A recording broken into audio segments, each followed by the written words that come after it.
Welcome to our history channel दिल से history. और दिल से हिस्ट्री में फिर आपका स्वागत है। और दिल से हिस्ट्री में आज हम बात करेंगे, जैसा कि आप स्क्रीन पर देख पा रहे हैं, the unification of Italy. So unification of Italy बहुत ही इम्पॉर्टेंट चैप्टर है, क्योंकि इसमें एक थ्योरी जिसे हम नेशनलिज्म की थ्योरी या राष्ट्रवाद की थ्योरी कहते हैं, वो बहुत इम्पॉर्टेंट है। राष्ट्रवाद क्या है, कैसे आया? हम भारतीय हैं और भारतीय राष्ट्रवाद की बात भी करते हैं। जब हम बात करते हैं नेशन कम्स फर्स्ट, देश पहले, तो हम राष्ट्रवाद की बात करते हैं। सो आज यूनिफिकेशन ऑफ इटली में हम बात करेंगे राष्ट्रवाद की। कैसे राष्ट्रवाद के आधार पर इटली का एकीकरण हुआ, यूनिफिकेशन हुआ, उसकी बात हम जो है आज करेंगे। उससे पहले कि हम शुरू करें, एक कोटेशन के साथ आपको इसका सार समझाने की कोशिश करता हूं। कहा जाता है कि it was Napoleon who reminded Italians of their glorious past. वो नेपोलियन था जिन्होंने एहसास करवाया इटली के लोगों को उनके शानदार पास्ट का, इतिहास का। बट पैट्रियाटिक फीलिंग्स यानी देशभक्ति की भावनाएं, but patriotic feelings erupted in Italians only when Napoleon himself started exploiting Italy as a colony. देशभक्ति की भावनाएं तब व्याप्त हुई जब खुद जो है नेपोलियन इटली के लोगों का जो है एक्सप्लॉयटेशन जो है वो करना उसने शुरू कर दिया, उपनिवेश बनाकर, और जो है एक्सप्लॉइट करना शुरू कर दिया। तभी लोगों के मन में जो फीलिंग्स हैं नेशनलिज्म की, जो फीलिंग है राष्ट्रवाद की, वो ज़्यादा, जो फीलिंग है देशभक्ति की, वो ज़्यादा प्रखर होकर हमारे सामने आती है। So that's why Napoleon brought about nationalism in Italy. So हम अगर बात करें तो इटली में राष्ट्रवाद को बढ़ावा देने वाला, उत्पन्न करने वाला, और वी कैन से राष्ट्रवाद को ब्रॉट अप करने वाला वो कौन है? वो है नेपोलियन बोनापार्ट। इससे पहले कि हम बात करें, ज्योग्राफिकली देख लें कि इटली किन किन भागों में बटा हुआ है। तो आइए देखते हैं। सो जैसा कि आप स्क्रीन पर देख पा रहे हैं, हम बात कर रहे हैं इटली की। ये मैप इटली का आपके सामने है, और अगर मैं इसको थोड़ा सा जूम कर दूं तो आप देखें, ये यूरोप में से इटली, अगर आप देखें ऐसे यूरोप के मैप से इटली जो है वो ऐसे हमें नज़र आता है। ये सारा है इटली का मैप जिसकी हम बात कर रहे हैं, इटली।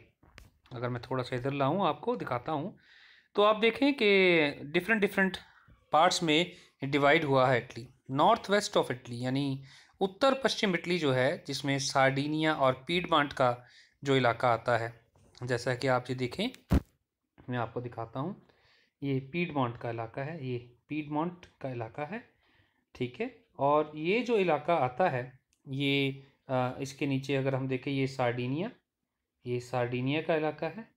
तो पीडमांट और सार्डिनिया जो इलाका है was governed bye Savoy dynasty. ये सेवॉय डायनेस्टी के अंडर आता इलाका था at the time of Vienna 1815।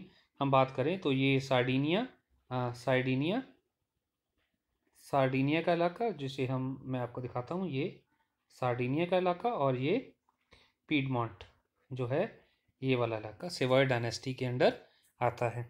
उसके बाद नॉर्थ ईस्ट की बात करें तो लंबार्डी एंड विनीशिया, ये ऑस्ट्रिया के द्वारा डोमिनेट किया जाता था। तो आप देख रहे हैं, ये लंबार्डी और ये विनीशिया, और ऊपर आप देख रहे हैं ऑस्ट्रियन एम्पायर। सो ऑस्ट्रिया द्वारा इसको जो है वो गवर्न किया जाता था। उसके बाद परमा, मोडेना एंड टस्किनी, तो आप देख रहे हैं, ये है this is Parma, Modena and Tuscany. तो ये जो इलाके हैं ये भी इंडिपेंडेंट स्टेट्स थी और डोमिनेटेड बाय ऑस्ट्रिया। वैसे तो इंडिपेंडेंट स्टेट्स थी, लेकिन डोमिनेट की जाती थी by Austria. In the middle pope possessed an independent state. तो आप जैसे देख रहे हैं पेपल स्टेट जिसे हम कहते हैं, रोम, ये जो रोम का हिस्सा है ये पेपल स्टेट का हिस्सा आता है। अब मैं आपको यहाँ और अच्छे से दिखाता हूँ तो आप देखें, तो इसमें अगर आप देखें तो ये है पेपल स्टेट, ये लिखा हुआ है सर्कल के अंदर जैसे मैं आपको दिखा रहा हूँ, ये है पेपल स्टेट, यानी पोप जिस पर अधिकार पोप का था। और इन द सदर्न रीजन, दक्षिणी भाग में, Naples and Sicily governed by Bourbon dynasty. अगर आप यहाँ देख रहे होंगे तो किंगडम ऑफ टू सिसिलीज लिखा हुआ है, किंगडम ऑफ टू सिसिलीज, और इसमें है Naples and Sicily, this is nipple, ये नेपल है, नेपल्स, एंड सिसिली आपको नीचे यहाँ दिख पा रहा होगा, मैं दिखाता हूँ, ये देखिए सिसिली जिसे हम कहते हैं। तो ये थी इसकी कंडीशन जिसे हम कहते हैं हमारा जो है इटली। और इसके बाद आगे बढ़ते हैं अपनी पीपीटी प्रेजेंटेशन की तरफ। सो इटली की जो यूनिफिकेशन है, इटली का जो एकीकरण है, वो बहुत ही डिफरेंट डिफरेंट स्टेजेस में हुआ। तो इसको हम 5 पड़ाव में बांटते हैं। जो इसके 5 पड़ाव हैं बड़े इंपॉर्टेंट हैं। और setting the stage Italy in the early 1800, जब हम बात करते हैं, Italy was divided into numerous states and kingdoms. जैसे कि मैं आपको दिखा चुका हूँ, डिफरेंट डिफरेंट भागों में विभाजित था इटली। और आगे बढ़ते हैं तो people were loyal to local regions. So कोई राष्ट्रीय सरकार नहीं थी, कोई राष्ट्रीय लोगों की जो है वो मान्यता नहीं थी। रीजन जो वफादार थे लोग, लोकल रीजन्स के वफादार थे। Italy at the Congress of Vienna, जो वियना की बात करते हैं, तो Metternich would not even consider uniting Italy, नहीं चाहता था। और इसके ही प्रभाव के कारण डिफरेंट डिफरेंट जो सोसाइटीज़ हैं वो हमें देखने को मिलती हैं इटली में। लेकिन इससे पहले कि मैं आपको बताऊं कैसे कैसे यूनिफिकेशन हुआ, और वो हम मैप की बात में उसमें देखेंगे, मैप की मैप द्वारा देखेंगे कैसे हुआ। तो आगे बढ़ते हैं। और divisions, how was Italy divided, तो ऑस्ट्रिया, नॉर्दर्न इटली, और हैप्सबर्ग एम्पायर जो है वो बहुत सारी इटालियन स्टेट्स पर, हैप्सबर्ग जो एम्पायर है वो बहुत सारी इटालियन स्टेट्स पर राज करता है। इसके साथ नेपल्स एंड सिसिली पर, जैसे मैंने आपको बताया, फ्रेंच बुर्बो राजवंश जो है उसका राज है। हैप्सबर्ग भी ऑस्ट्रिया से बिलोंग करता है, इसलिए ऑस्ट्रियन एम्पायर के अंदर ही ये इलाके आते हैं। डोमिनेट करता है ऑस्ट्रिया, जैसे कि मैंने आपको पहले बताया हुआ है। ये मैप जिसमें बहुत छोटे छोटे जो हैं वो आपको बिल्कुल माइन्यूट जो हैं वो चीज़ें भी बताई गई हैं, कैसे किस प्रकार कौन कौन से इलाके हैं। तो आप इसको भी बड़े ध्यानपूर्वक जो है देख सकते हैं। और डिफरेंट डिफरेंट जो है मैं आपको बताता हूँ, लेकिन इससे आप शायद कंफ्यूज ना हो जाए, तो हम जो है वो बात करते हैं अपने इम्पॉर्टेंट इशू की, जो आगे बढ़ते हैं। तो मैप पर आते हैं हम, इस वाले मैप पर। तो हम बात करेंगे कैसे कैसे डिफरेंट डिफरेंट जो स्टेजेस में इटली का एकीकरण हुआ। तो पहला जो पड़ाव है वो है 1789 का, जब फ्रेंच रेवोल्यूशन होती है उस समय इटली की अवस्था क्या थी। तो ये आपको बता चुका हूँ। मिलान वाला जो रीजन है, लाइक यहाँ हम देखते हैं, आप देखें, दिस इज़ मिलान, ये आप मिलान देख रहे हैं। मिलान वाला जो रीजन है ये ऑस्ट्रिया का इस पर अधिकार था। और टस्कनी, परमा, मोडेना, लूका, ये हैप्सबर्ग, हम ये देखिए टस्कनी, उसके ऊपर मोडेना, परमा, ये सारे जो इलाके थे ये सारे किसके अंडर आ रहे थे, ये हैप्सबर्ग एम्पायर, जो कि वंश ऑस्ट्रिया का ही है, हैप्सबर्ग, उनके अंडर आते थे।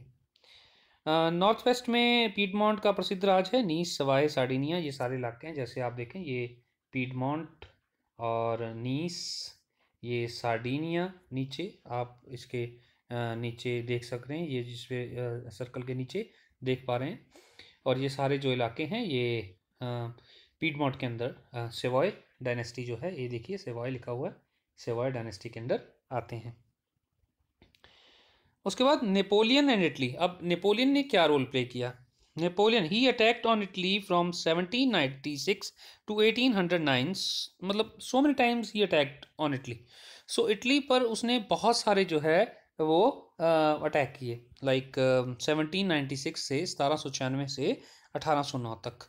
अगर आप देखें कि अटैक हुए तो नुकसान हुआ होगा, हम जैसे सोचते हैं कि अगर हमले हुए हैं तो उसका कई नुकसान हमें मिलते हैं, लेकिन उसका फ़ायदा ये हुआ कि Napoleon unite all the flowers, यानी all the states and make a garland.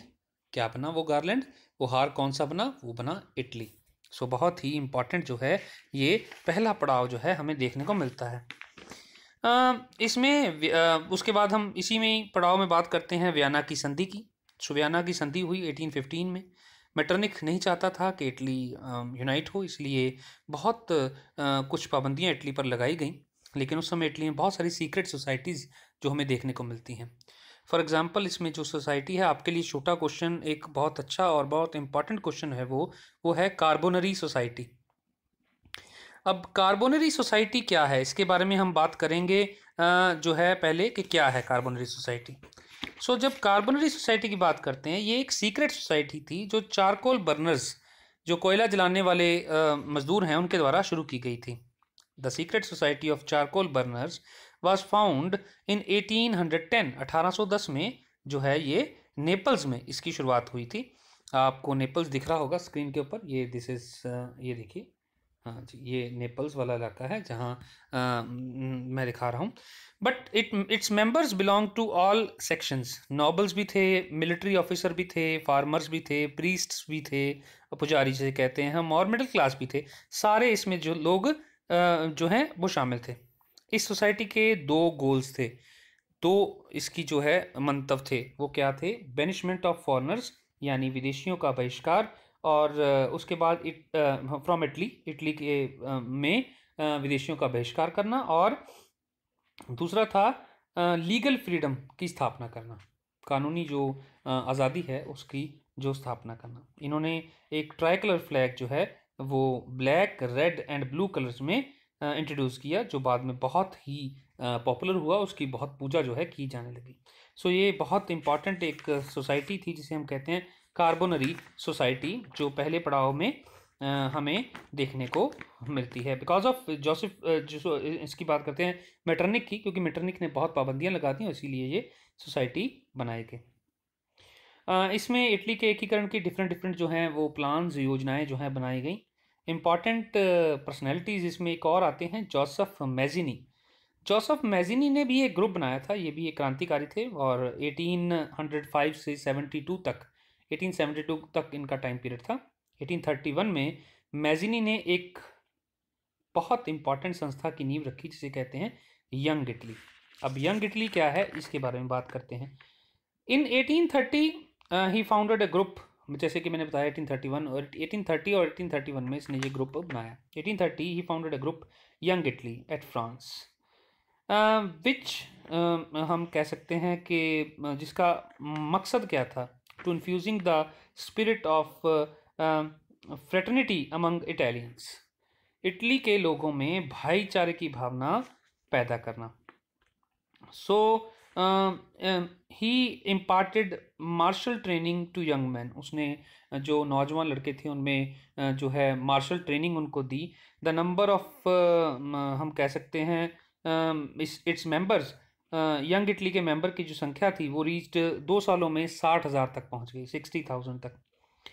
और कहते हैं कि एक बहुत बड़ा योगदान जो है इन्होंने दिया हमें इटली के एकीकरण में। एक्चुअली मैजिनी जिसने इस इटली, यंग इटली की फाउंडेशन रखी थी, हम ये कह सकते हैं कि बहुत ही इम्पॉर्टेंट एक वो एक कवि भी थे, एन आइडियलिस्टिक थिंकर भी थे, एक इस क्रांति के बहुत ही पायनियर, एक रेवोल्यूशनरी हमें जो है देखने को मिलते हैं। तो बहुत इंपॉर्टेंट जो हैं वो हैं मैजिनी, जिनकी हम बात कर रहे हैं। सो जोसेफ मैजिनी की जब हम बात करते हैं तो इन्होंने यंग इटली जो है वो हमें एक नींव रखी क्रांतिकारी दल की। 1830 और 31 की हम बात करते हैं, 1830 बेसिकली तो इन्होंने नींव रखी। उसके बाद जैसा कि आप सब जानते हैं कि फ्रेंच रेवोल्यूशन 3 भागों में विभक्त है। एक 1789 की फ्रेंच रेवोल्यूशन है, दूसरी 18 जो है 30, और तीसरी 1848। सो 1848 की जो फ्रेंच रेवोल्यूशन थी उसका प्रभाव बहुत हमें देखने को मिलता है। और इस समय पीडमोंट का राजा जो है वो बहुत फेमस था इस समय, और हम ये कह सकते हैं कि इटली जो है यूनिफिकेशन की तरफ आगे बढ़ रहा है। सेकेंड फेज़ में जब हम आते हैं तो सेकेंड फेज़ की जब हम बात करते हैं तो कावूर का जो है एक एक पर्सनैलिटी हम इसमें देखेंगे अपनी पिक्चर में, जिसका नाम है कैवूर। और पहले उसके बारे में देख लें, फिर उसके बारे में आगे बात करते हैं। सबसे पहले आप स्क्रीन पर देख रहे होंगे जोसेफ मैजिनी 1830s, तो इनके बारे में देख लेते हैं। और फाउंडेड यंग इटली, जी बिल्कुल। और reminded people of the pride of the Roman Empire. और goal constitute of one free independent republican Italy, ये इनका गोल था। ठीक है, एक आज़ाद मुक्त और हम कह सकते हैं रिपब्लिकन कॉन्स्टिट्यूशनल से हम कह सकते हैं इटली लॉ की सरकार जो है उसकी बात इन्होंने की। आगे बढ़ते हैं। फेल्ड, कामयाब नहीं हो सके, लेकिन इन्होंने जो कंट्रीब्यूशन डाला वो थोड़ा नहीं है, बहुत ज़्यादा इनका कंट्रीब्यूशन था। ये इनकी पिक्चर आप देख रहे हैं स्क्रीन के ऊपर, जोसेफ मैजिनी। ठीक है जी, आगे बढ़ते हैं। ये हैं विक्टर इमैनुअल, जो जिन्होंने कैमिलो कैवूर को प्राइम मिनिस्टर नियुक्त किया 1852 में, 1852 में 5 नवंबर 1852 को पीडमोंट का प्रधानमंत्री बनाया गया। ये विक्टर इमैनुअल ने कैमिलो कैवूर को ये बनाया। तो this is the picture of Camillo Cavour, prime minister who helped unification through practical aspects, यानी इसने बहुत ही प्रैक्टिकल एस्पेक्ट से जो है वो इटली के यूनिफिकेशन की तैयारी की। Army, industry, believes in real politic, ये उसमें बिलीव करते थे। आगे बढ़ते हैं कैमिलो दी कैवूर के बारे में। 1855 इन्होंने Sardinia, Britain and France fight Russia. इसके बारे में मैं डिटेल में बताता हूँ, आप देख लें एक बारी। Cavour makes secret deal with Napoleon promising to protect them if Austria invaded. तो ये नेपोलियन बोनापार्ट नहीं है, क्योंकि नेपोलियन बोनापार्ट का तो अंत हो चुका है। इनका जो नेपोलियन ये बाद वाले नेपोलियन, एक और नेपोलियन बुर्बो राजवंश के जब आगे बैठते हैं तो नेपोलियन जो है उसमें बाद में एक राजा आते हैं। तो Cavour make secret deal with Napoleon promising to protect them if Austria invaded. ये फ्रांस से ये उन्होंने किया कि अगर ऑस्ट्रिया आपको हमला करता है तो हम आपको प्रोटेक्ट करेंगे। तो उनका ये उसके साथ सीक्रेट डील थी। कैवूर प्रोवोक्ड, उन्होंने प्रोवोक किया ऑस्ट्रिया को to invade, so France would help annex Lombardy. तो लोम्बार्डी को अनेक्स करने के लिए उन्होंने जो है ये सारी चाल चली। इसके पहले कि हम आगे बढ़ें मैं आपको कुछ बता देता हूँ। शुरू करते हैं क्रीमियन वॉर से। 1854 टू 56 क्रीमिया की लड़ाई, क्रीमिया का युद्ध आप डिटेल में देख सकते हैं अपने चाहे यूट्यूब पे चाहे गूगल पे सर्च करके। इस लड़ाई में Russian empire lost to an alliance of the Ottoman empire, France, Britain, Sardinia, जैसे कि आप ऊपर देख रहे हैं। इनकी लड़ाई हुई रशिया से। क्रीमियन वॉर हम इसे कहते हैं।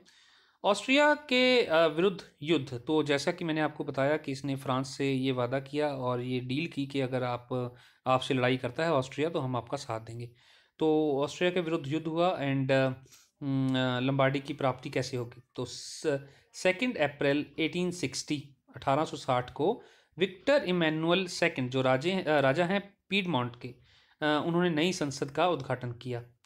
पीडमोंट सार्डिनिया का राज सबसे शक्तिशाली राज, जो सेवॉयड डायनेस्टी थी, पीडमोंट और सार्डिनिया का राज सबसे इंपॉर्टेंट राज हमें इस समय देखने को मिलता है। ये कहा जाता है कि धीरे धीरे उन्होंने काफ़ी हिस्सा जो है वो इटली के यूनिफिकेट कर लिया। उत्तर में वेनिशिया, बीच में मध्य में पोप का राज पेपल स्टेट, और दक्षिण में नेपल्स एंड सिसिली को छोड़कर बाकी सारे इलाके अब इटली के अधीन, मतलब पीडमोंट के राजा के अधीन जो हैं वो आ चुके थे। अब शुरू होता है थर्ड फेज, जैसा कि आप आगे पिक्चर देख रहे हैं। ये हैं जोसेफ गैरीबाल्डी। जोसेफ गैरीबाल्डी 1860 में गैरीबाल्डी ने अपनी एक आर्मी बनाई जिसे कहते हैं रेड आर्मी। तो आप आगे देखिए, founded the red shirts a militia for unification, एक आर्मी तैयार की जिसे लाल कुर्ती वाली सेना भी कहा जाता है, रेड आर्मी कहा जाता है। ठीक है जी, और इससे आगे बढ़ते हैं। Helped promote the Italian unification movement by working with Victor Emmanuel. ये राजा के साथ मिले, विक्टर इमैनुअल के साथ, पीडमोंट के राजा के साथ, और हेल्प की उनकी इटली की यूनिफिकेशन में। और इसके बाद हम जब आगे बढ़ते हैं, देखिए Garibaldi won the southern states of Italy and gave them Victor Emmanuel in 1861। इन्होंने दक्षिणी इटली के जो इलाके हैं उनको जीतकर, नेपल्स एंड सिसिली वाला जो इलाका है उसको जीतकर ये सौंपा विक्टर इमैनुअल को। Italy was finally unified in 1870 when Venetia and then Rome and the Papal State were added. Finally 1870 में इटली का यूनिफिकेशन हुआ। इसके बारे में हम बात करेंगे डिटेल में। 1861 Victor Emmanuel II was crowned the king of Italy. ये 1861 लिखा है लेकिन 1871 जो है इसमें आएगा। डेट की शायद कुछ गलती है। कॉन्स्टिट्यूशनल मोनार्क जो है हम देखने को मिलता है। ये इटली का एक नक्शा आपके सामने आया हुआ है, हम देख रहे हैं। और लेकिन आपको कुछ जो है बताना है, ये डिफरेंट आप ये देखें, the great monument of unification of Italy and the first king of Italy Victor Emmanuel II 1870 में, ये जो देखिए बहुत बढ़िया मॉन्यूमेंट जो है वो इटली में कमेमोरेट करने के लिए इस इवेंट को बनाया गया है जी। ठीक है जी। और देखिए ये फिनिशिंग टच भी दे देते हैं, कुछ इसमें बताते हैं आपको। फिनिशिंग टच देने से पहले मैं आपको थर्ड फेज़ के बारे में दोबारा एक बार ही बताता हूँ। तो 1860 में जैसे आपको बताया कि गैरिबाल्डी ने रेड आर्मी तैयार की और नेपल्स और सिसिली पर जो है वो कब्जा कर लिया और दे दिया 1861 को, किसको दे दिया, ये विक्टर इमैनुअल II को सौंप दिया।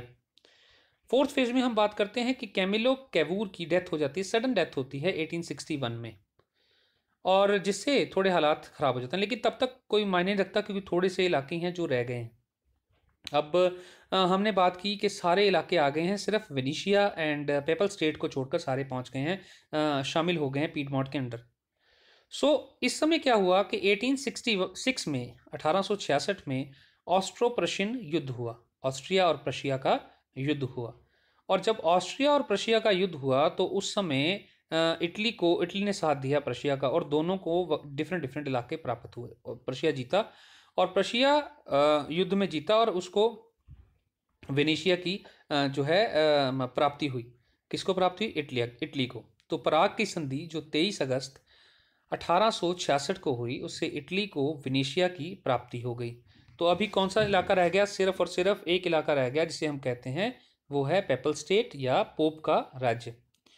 18 वो क्यों नहीं आ रहा था? क्योंकि उस पर फ्रांस की जो है आर्मी वो वहाँ डिप्यूट की गई थी। अब 1870 में 1870 में फ्रैंको प्रशियन युद्ध हुआ, यानी फ्रांस और प्रशिया का युद्ध हो गया, क्योंकि इस समय साइमल्टेनियसली इसी समय जो है वो चल रहा था जर्मनी का एकीकरण भी। जैसे इटली का एकीकरण है वैसे जर्मनी का एकीकरण भी चल रहा था। इस समय फ्रैंको प्रशियन जब वॉर हुई, यानी फ्रांस और प्रशिया का जब युद्ध हुआ 1870 में, तो अल्टीमेटली नेपोलियन III को, जो कि राजा था उस समय फ्रांस का, नेपोलियन III को अपनी आर्मी जो पेपल स्टेट में उसने रखी हुई थी वापस बुलाना पड़ा। जैसे ही वो सेना वापस गई, इटली पर पीडमॉन्ट के राजा ने पेपल स्टेट पर कब्जा कर लिया। तो इस प्रकार 12 सदियों से चला आ रहा पोप का राज जो रोम में था वो ख़त्म हो गया और पूरा इटली यूनिफिकेट हो गया। 1871 में रोम संयुक्त इटली की राजधानी बनी, जैसे आप स्क्रीन पर देख रहे हैं कि king Victor Emmanuel moves capital to Rome. Continued problems between northern and southern Italy on the basis of economic and cultural differences. जो नॉर्दर्न इटली था वो इंडस्ट्रियलाइज्ड था, उसमें औद्योगिक semi you can say industrialise था। इंडस्ट्रियलाइजेशन अभी complete नहीं हुआ था, लेकिन उसमें काफ़ी औद्योगिक स्तर पर उन्नति की हुई थी। साउथ जो है इटली था वो थोड़ा पुअर था, एग्रीकल्चर बेस्ड था। तो हम ये कह सकते हैं कि इम्पॉर्टेंट है। लेकिन हम ये कहते हैं कि दो प्रदेश, ट्राइस्टे एंड ट्रेंटिनो नामक प्रदेश, ऑस्ट्रिया के अधीन रहे बहुत समय, और 1919 में जब फर्स्ट वर्ल्ड वॉर ख़त्म हुई तब इटली को ये दोनों इलाके प्राप्त हुए। तो कंप्लीट 1919 में जब जो है वर्साई की संधि हुई, जब पीस ट्रीटी जिसे हम कहते हैं वो हुई पेरिस में, तो उसके बाद ही ये दो इलाके प्राप्त हुए, ट्राइस्टे एंड ट्रेंटिनो, तभी जो है ये कंप्लीट देखने को मिलती है। हमारे नेक्स्ट जो है क्लास में हम, यानी नेक्स्ट हमारी वीडियो में जर्मन नेशनलिज्म की बात करेंगे और जर्मन एकीकरण की बात भी करेंगे, यूनिफिकेशन ऑफ जर्मनी की बात करेंगे। तब तक के लिए हमें आज्ञा दें। अगर वीडियो अच्छी लगे तो जो है लाइक, शेयर, कमेंट और सब्सक्राइब चैनल को करें, और अगर बुरी लगे तो कमेंट्स में लिखें और क्या चाहिए आपको, क्या चेंजेस होनी चाहिए वो भी मुझे लिख के भेजें। मैं बहुत वेलकम करता हूँ आपके सुझावों का। तो तब तक के लिए दिल से हिस्ट्री में पुनीत को आज्ञा दें, और नेक्स्ट वीडियो तक जो है हम नेक्स्ट वीडियो में फिर मिलेंगे और जर्मन नेशनलिज्म की बात भी करेंगे। तब तक के लिए धन्यवाद।